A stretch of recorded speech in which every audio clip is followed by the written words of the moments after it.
And to continue on our E3 coverage, we move on to Sony. The way that they opened it was they were in this big theatre. I don't know what theatre it actually was, but there were some theatre for it because they had a full orchestra at the front.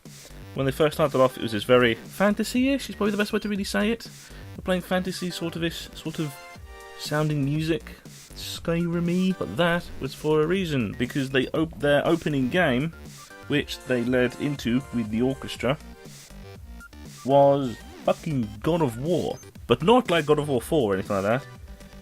A new God of War. They're redoing it. They're doing it in a different style this time. But this time with Vikings. And I can tell it's Vikings because the big monster demon thing that dies in the end goes, God of War, going Valhalla! It looks fucking amazing. You still...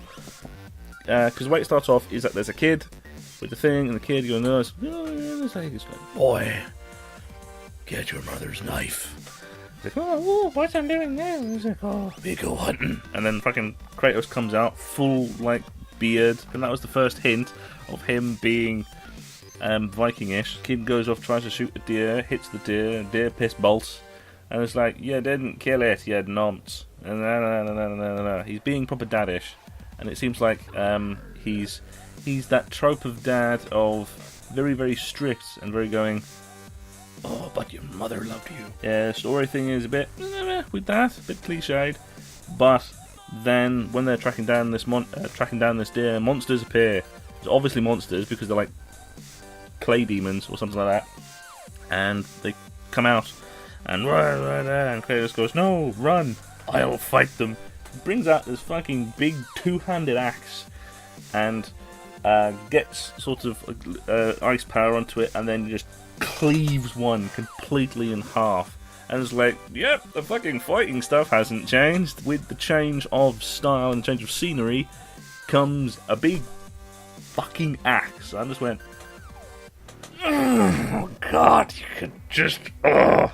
This is more my thing. The style of gameplay that it is less brawlery than it was before. Because before, it's just a horde of enemy comes off and you get a twins blade and just go fucking nuts. This one, still sort of the same, but it's much more reserved in a way, to use a word.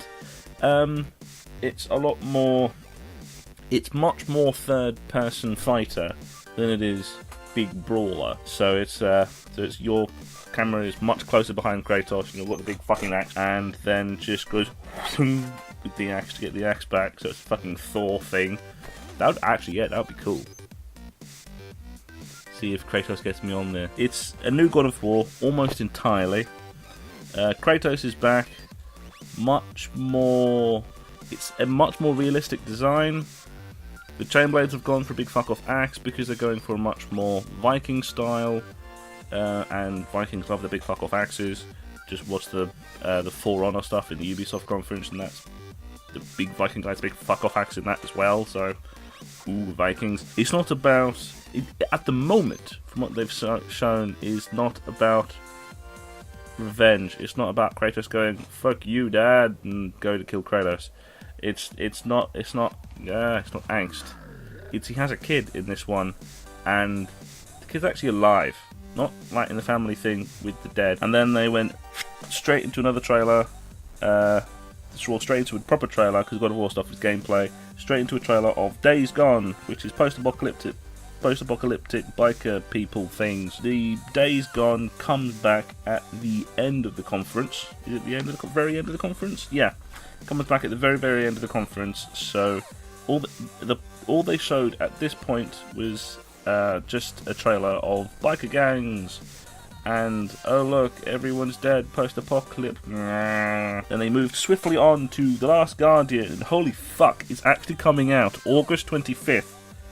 It fucking has a release date that is less than a year away for fucking once.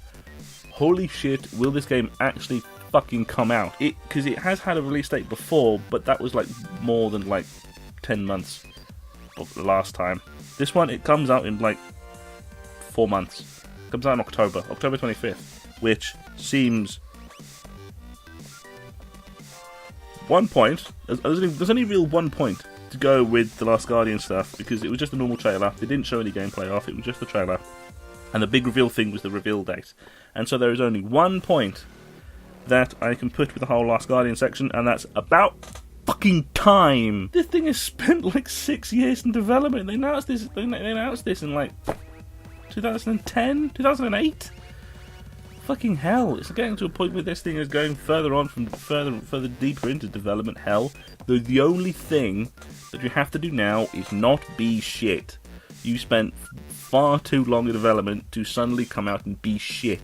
You don't want to be fucking Duke Nukem Forever. Oh, the big flying dog cat thing has a cry that still haunts my nightmares. It's like or something along those lines. It's fucking weird and kind of terrifying. I bet it's going to die. Ico, you coy bastards, you will make me feel in my very core for that thing, and then you will stab it. You will stab it and blow up its face and laugh in my tears and drink my tears. You will, because you fucking like misery, you bastards! Then came Horizon? God, I turned American. Horizon Zero Dawn. I'm still liking this one. I'm still liking it. A lot of people are very mixed about on this sort of thing, but it's very much my sort of bag. I like the sort of industrial style of the robots and the stuff. It looks cool. I like it. They look cool in that sort of way. I think for every conference there's always going to be at least one game that I like that everyone else probably doesn't. Like with the Xbox conference, there's the Scalebound, which I think looks fucking amazing. And this one is pretty much the same. I look at it going, yeah, that looks sweet. That looks awesome. Not so much of a high degree as that one, but that can be said about other stuff that comes up later on. They alluded a lot more to the story of having like this sort of digital corruption going through. Yeah. I mean, you have me intrigued. The next game that was shown was another, essentially, trailer cutscene sort of thing. And it was David Cage. Hello, David Cage. Hopefully your David Cage film won't David Cage of David Cage and the Martians. Please. This looks cool. Please don't be shit. It's Quantic Dream. Quantic Dream with their latest game, Detroit Become Human. The premise of this is very interesting because you are basically a synth and you are basically a negotiator, police officer thing in the Detroit police force in the far-flung reaches of the future, sort of Blade Running, sort of far-flung reaches of the future. And you are a police negotiator. At least the scene that they had was as a police negotiator. You could do something else. It had a lot of elements that seemed very LA Noir-ish, with the pick up stuff, investigate, build up a case, and then you have multiple, essentially, scenarios that can play out. Because the scenarios that they had playing out with this hostage situation that was there was the first scenario they showed off was the ultimate bad scenario. Man gets pissed off, shoots you in the face, and then just game over. But then they had other scenarios where it's you try and make a run for him, and you and him and this hostage, this little girl, goes off the top of the building and goes. There's another one where you have the gun. There was another bit where you had the gun. So it's like, do you have a gun? No. Do you have a gun? No. Do you have a gun? Yes. Put it down. Kick it down. But the one thing that was made, and the one thing that seemed very interesting with the other things that were coming out, like the stuff that was coming out from them from the Sony lot on Twitter, was one of the taglines was basically, "It's always bad. It's sometimes there is always bad decisions." Because essentially what they started was with the ultimate bad scenario, which was you getting shot in the face. But then the ultimate good scenario was the guy was the hostage, who was a synth as well, going, "Okay, I trust you," releases the hostage and goes to put down the gun, but then all the police snipers just blow chunks out of him, and he's got him going, I trusted you. So, this is going to be grim. This is part of the reason why I'm kind of pessimistic about this one, because it looks, for one, the premise is very, very, very, very good. You have me intrigued. Two, the design looks very, very nice, very L.A. Noir-ish to the gameplay, so, again, you have me intrigued. But point three, it's by David Cage. Please, for the love of God, don't fuck this up. This one looks good. It's like I played a bit of Fahrenheit and got really bored. Beyond Two Souls was really not very good. And this one, please, for the love of God, don't be shit. Please. You have me intrigued. For the love of God, don't be shit. And then on came another trailer, which was spooky. Going through the house. Going through the thing of, you're going through the same area, and then you end up looping back on yourself, and oh no, you're doing the same thing. And I just went, really? Have they actually managed to pull that off? But, surprisingly, it's fucking Resident Evil 7. That surprised the fuck out of me. Because I looked at it going, fucking really? Resident Evil for once is not going for the whoosh kapow action and is actually going to be a survival horror for once? Fucking hell, that's new. That's novel. Going back to its fucking roots at bloody last and decides to not be a bleeding cover shooter. Resident Evil was good when it was a survival horror game, not whoosh kapow action man with guns. Because the more and more it pushed and became, it's essentially Resident Evil has two very good places to be. One is enclosed survival horror, where it's you in an arena where everything is out there to kill your ass, and you have no idea what the fuck's out there. It's all you know is everything out there is to kill your ass, like what is in Resident Evil 1 and Resident Evil 2 to an extent, and 3 actually, yeah, 3 to an extent. Or you can have the Resident Evil 4 thing of I am whoosh kapow action man, fuck logic. And you just end up going for the whole like Demon Spaniards. Go for the whole Demon Spaniards thing and just go full Resident Evil 4 and go fucking nuts. And have like midget Napoleon show up and go fuck logic. So hopefully Resident Evil 7 doesn't try and merge the genres like it did with Resident Evil 5 and 6, because they sucked. Be like Resident Evil 1 or Resident Evil 4. Be survival horror or be camp. And then came their big VR push. And holy shit, they actually have quite a lot of games come out in VR. Some of them are varying quality. PlayStation VR actually now has a release date. October 13th, surprisingly. Fucking October 13th. It's okay.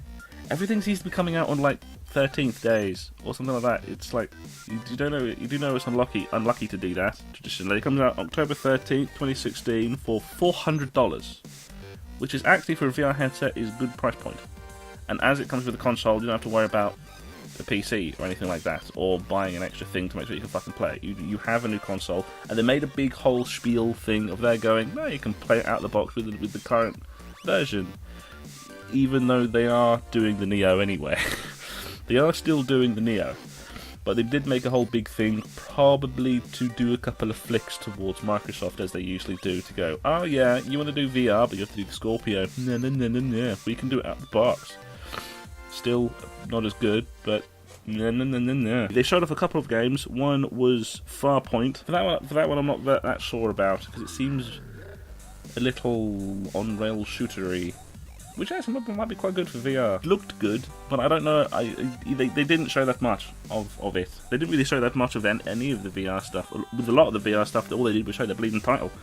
Because the next one they did was a VR add-on for Battlefront, which is the X-Wing VR, which is an obvious nod towards the X-Wing games from, like, the 90s? 2000s?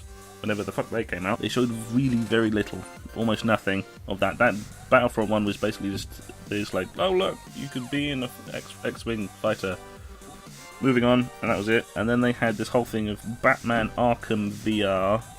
They had Mark Hamill doing his big speech from Arkham Asylum, which was interesting. They showed nothing of what the game would actually be like. Well, although it's done by Rocksteady, so it's done by actually the original devs of like the main Arkham series, being Arkham Asylum, Arkham City, and Arkham Knight. And then came Final Fantasy XIII, the VR experience, which was obviously had two different sections. One was the action bit, where you can teleport around with one of the controllers and do shooty with the other. But they also had another one which... probably the best thing to really say is... there is the genre in Japan called the girlfriend game, where essentially you have VR person as... yeah... oh, Japan comes to mind. And then the thing is, this bit I thought was actually a continuation of the whole VR stuff, but it wasn't. It's fucking Call of Duty. You start off in a ship, on a spaceship, and you get in the ship and you go woo into space, and you and shooty up the place, and do the usual COD stuff that everyone seems to not like for some reason. For me, it seems perfectly functional. Not shit, but functional. You really can't tell. There wasn't a HUD or anything like that, so you can never really tell if this is actual gameplay or not, because it has the possibility of being edited. And so... but it's Call of Duty. It's hardly going to change. You had a very big space theme. You were sieging this giant space fortress, and you cause vacuums and suck people out into space and snap people's necks in space, and yeah, it's half Call of Duty game, half like space shooter. Then there was the obligatory mention of the Call of Duty Modern Warfare Remastered. The whole remastered thing is still a bit bizarre to me more than anything else. It's just it's a Call of Duty game. Not sure what the remastering or how much a remastering can boost the game more than anything else. Then came the most interesting of announcements. One thing else. I think for this announcement, they had a very big, obvious show of going, "Oh, look, it's amazing, isn't it?" And then immediately segued into something else. They had said like 2-3 sentences on it, and then moved on. And that is that they are working with, I think it's Universal. I think Universal still owns the IP. To bloody Crash Bandicoot. Crash fucking Bandicoot. Good God, I haven't seen him since the early days of the PS2. They're remastering his games, and they're coming to the PS4. Holy shit. A series that is entirely skipped a fucking generation, and it's now coming back. Something that hasn't been seen since the PS2. I was more hoping that they were going to do another one, or reboot the franchise or something, rather than do a remaster. After those brief sentences, they immediately segued saying, "Oh yes, those games are coming out. Oh yes, look at that. Oh, and by the way, he's going to be in bloody Skylanders." And then went on to this whole VT about having Crash Bandicoot and Skylanders. And the first thing went through my mind, while you have the new model, can you make a new one? Then came a quick VT about, or a quick trailer, anything else, about Lego Star Wars Episode 7. I saw this at MCM, and I don't think I talked about it actually. I might have. It would have been quite the omission. No, I did talk about it, yeah. I was trying to remember what my coverage was for MCM. Yeah, I wrote about it a little bit. It's very much like the other Lego Star Wars games. Then came the thing completely out of left field, at least for me anyway. They basically had this whole thing of, oh yes, and now for someone who doesn't need an introduction, and fucking Kojima showed up. Not surprised, really. The old MGS franchise used to be a Sony exclusive at one point, so not surprised. Just, okay, he came on stage, fancy pants enough, and then he went, "Hi, I'm back." It's like, yeah, you barely left. You got fired from Konami and set up your own company. You've been pretty vocal about that. Yeah, he showed off his new game for a brief moment. It looked like it was Silent Hills. And part of me sort of wept with joy. It was this whole thing of a naked dude walking up a beach Kojima loves his fucking symbolism. Man finds baby, and oh, it's all symbolism, and it's fucking Norman Reedus, and it's like, no, seriously, is this Silent Hills? It's not. It's a game that they're calling Death Standing. Should be very interesting. One interesting thing that came out outside of the conference was Norman Reedus put out a picture on his Instagram of Kojima sipping from a cup labelled Konami's Tears, and I'm very interested. But it was just a trailer, so there's very little information actually on the game. Then came the announcement that there is a new Spider-Man game in him and swinging, made by Insomniac. I really like Insomniac, but there's actually two sides to Insomniac. One side that does Ratchet and Clank, very good, very well polished, very thought out, well written games, and then another side that makes Fuse. They're very capable of making a very good, well written game. They're also very good at making a fun but rather average experience, and another one that makes one that's just kind of shit. Where this will fall on the spectrum, don't know. I have a lot of faith in Insomniac, so I'm going to go, I please hope that isn't going to be shit, because it's going to be a lot more platformer than previous fare. Then, as a closer, they went to circle this back to the beginning. A very long, I'm going to say, gameplay. Whether it was or not is really to be discerned. And shock of all horrors, it's a zombie game, which is essentially by this point now just creative white noise more than anything else. The interesting thing about this sort of zombie game is that it goes for the horde mentality. The horde mentality isn't really done that much these days. Last time it was really done was things like Left 4 Dead, which is pretty much like it, but I was a fucking load of them at one point. I swear he fired more bullets and it would have been able to carry. It went through like 5 or 6 clips, and he ended up getting to the point of being back to the corner and shoot, keep firing, sort of thing. So it's yeah. There's an interesting design in all that, where it's you versus the horde. I hope they can find a good balance, because it looks alright. It looks okay. It looks perfectly fine. I'm not as down on it as other stuff. The design looks perfectly fine, but they have to have that very fine balance of the mechanics, because otherwise the mechanics are going to fight against the design, and that's not going to be fun. Overall, I actually really like the Sony Conference. Very good.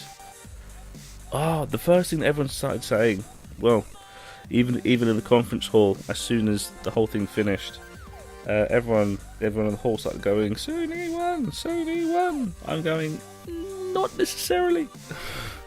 It's a pretty even match. It's a pretty even match. It's depending on what games you liked.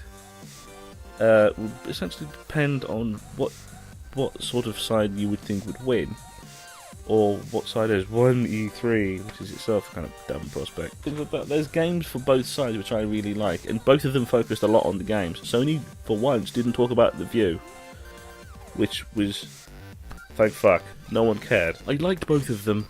I really did like both of them. There are games for both which I really liked, and I think that's going to be the thing that's going to be taken away from this. There wasn't a clear winner, which for once is good. Because both of them did bloody well. Both of them did very, very, very, very well, and they just pushed the games, showed it off. Microsoft does have a tendency to go through the spiel and all of the bollocks and all of the PR, but it's fucking Microsoft. They're trying to push their crap, so meh. But as for actual, in terms of games, holy shit, it's going to be a good couple of years. It's got it for no matter what console you get, even if you're, no matter what console you get, is going to be a very, very, very good few years, because the games that are coming out are fucking sweet. As for a phrase, it's actually quite a good challenge of me trying to come up with sort of this slogan, this phrase that goes with it. We'll go for the Sony one.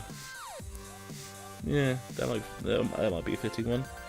Sony still play in PlayStation.